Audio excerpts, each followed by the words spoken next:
sa Beautiful Heart Foundation, no? Although we use the mainstream medicine, yung mga gamot na binibenta sa butika, no?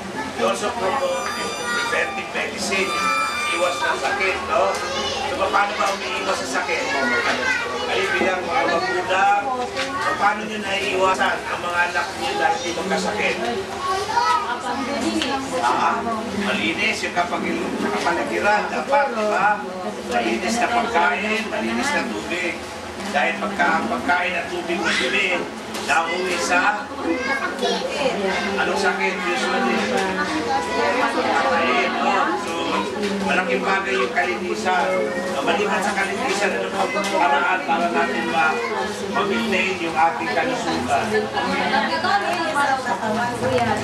O katawan nito. So, isa na yung kalinisan. Maliban sa kalinisan, pagkain, no? No, yung pagkain na masusustansya na hindi kailangan mahal. No? Hindi kailangan ng galing sa mga fast food o sa mga tindahan din siya.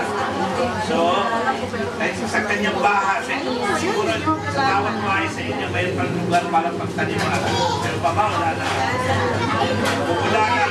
Kahit sa paso, no?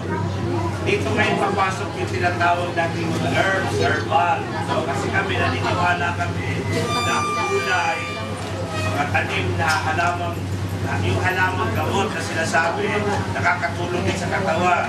Di ba? Meron na nga ngayon mga kapsula ng mga para sa dugo. Ano ba yung nabili? Di ba? Alam na alam ng doktor sa Department of Health.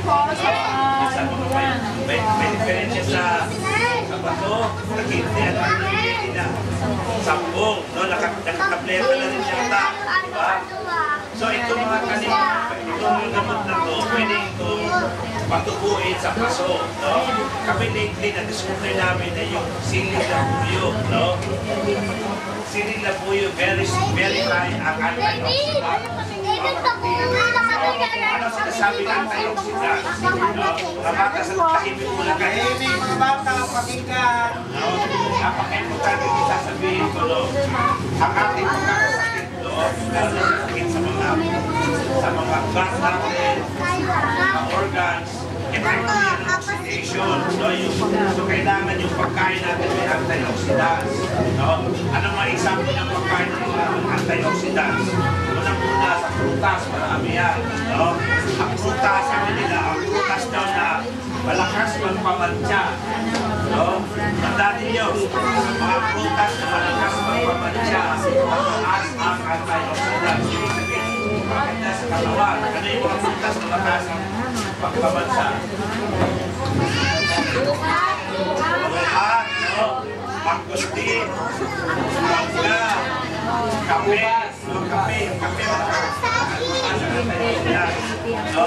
Guayabano, cancer fighter, antioxidants. Sana meron kayo niya sa kanyang bahay.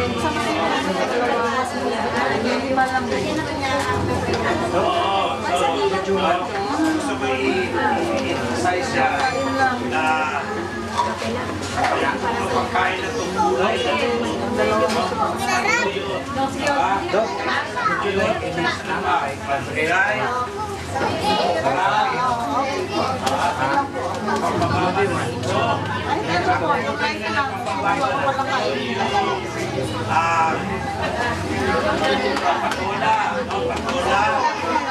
sayote, pagbababa ng dugo, pagbababa ng blood sugar,